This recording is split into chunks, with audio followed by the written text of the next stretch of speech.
Medical mafia అని, pharma mafia అని అంటూ ఉంటారు. అనొచ్చా ఆ మాట అసలు? అంటే మనం ఈ మాఫియా అన్నప్పుడు ఎవరికి గుచ్చుకోవాలో వాళ్ళు గుచ్చుకోవాలి.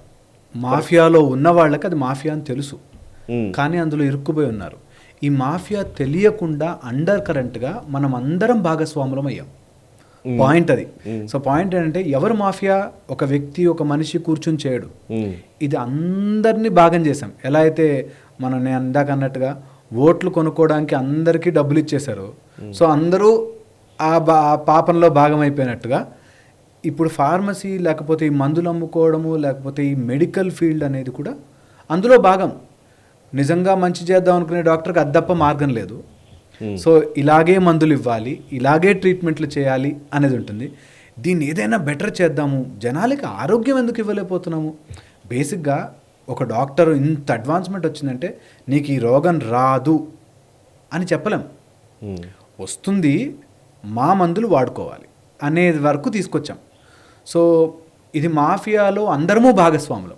ఇప్పుడు నేను మీకు ఒకటి మెడిసిన్ చెప్పినా కూడా మీరు ఆ స్టాండర్డ్ కంపెనీ మెడిసిన్ అయితేనే నాకు తగ్గుతుందేమో అనే మైండ్ సెట్ని మనం అందరికీ రుద్దేశాం సక్సెస్ఫుల్గా. సో ఇది కేవలము అంటే నిజంగా ఫార్ములా అనేది లేదు ఇప్పుడు. నిజానికి ఫార్ములా బేస్డ్గా ఇప్పుడు పలానా పారాసిటమాల్ తీసుకోవడం కనుక, బట్ ఆ బ్రాండ్ ఈరోజు అందరికి గుర్తుండిపోయినాయి. అంతే, బ్రాండ్ చెప్పనివ్వరు కూడా.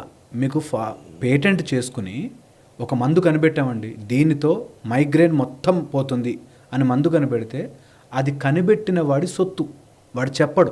ఒక 10 ఏళ్ళు వాడు బాండ్ రాసుకుంటాడు, ఇది నేను రివీల్ చేయను, నా దగ్గరే కొనుక్కోవాలి.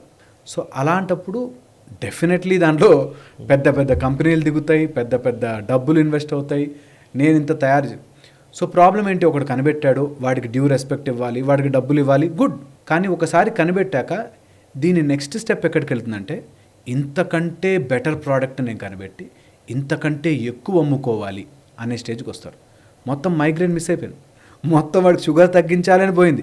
ఈ షుగర్కి నా మందు బాగా పనిచేస్తుంది, నాది కొనుక్కోండి అనే కల్చర్లోకి పుష్ చేస్తాం. ఈ వీడియో మీకు నచ్చినట్టయితే లైక్ చేయండి, 10 మందికి షేర్ చేయండి. అలాగే కామెంట్ల రూపంలో మీ అభిప్రాయాలను మాతో పంచుకోండి. Nationalist hub group of channels ను సబ్స్క్రైబ్ చేసుకుని తెలుగునాట జాతీయవాద జర్నలిజాన్ని ప్రోత్సహించండి. ఈ వీడియో కింద ఉన్న బెల్ ఐకాన్ పై క్లిక్ చేయడం మర్చిపోవద్దు.